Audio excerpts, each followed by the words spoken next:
नमस्कार दोस्तों। आज मैं आपको सुनाऊंगा गौतम बुद्ध की ऐसी प्रेरणादायक कहानी जिसको सुनकर आपको पता लग जाएगा कि हमारे जीवन में धैर्य की कितनी आवश्यकता होती है और बिना धैर्य के हम किसी भी काम में सफल नहीं हो सकते। एक बार गौतम बुद्ध अपने शिष्यों के साथ प्रवचन देने किसी दूसरे गांव में जा रहे थे। रास्ता जंगलों और खेतों से होकर जाता था। जब गौतम बुद्ध और उनके शिष्य खेत के पास से गुजर रहे थे तब उनके शिष्यों ने देखा एक खेत में बहुत सारे गड्ढे खुदे हुए थे। वे देखकर हैरान हो गए और सोचने लगे, कोई व्यक्ति अपने खेत में इतने गड्ढे कैसे खोद सकता है, और गड्ढे आकार में काफी बड़े थे।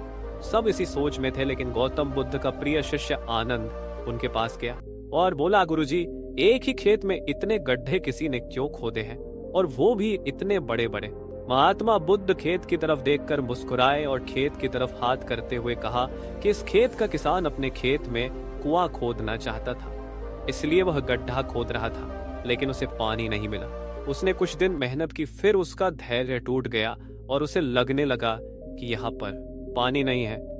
फिर वो खेत में दूसरी जगह गड्ढा खोदने लग जाता था। ऐसे करके उसने खेत में इतने सारे गड्ढे खोद दिए और उसमें धैर्य की कमी होने के कारण उसने एक जगह पर गहराई से खुदाई नहीं की और उसको पानी नहीं मिला। आखिर में उसने हार मान ली। पास के खेतों में कितनी हरियाली है, इनमें किसानों ने एक ही जगह पर गहरी खुदाई की है। अगर वो एक ही जगह पर गहराई से खुदाई करता तो उसको पानी जरूर मिलता।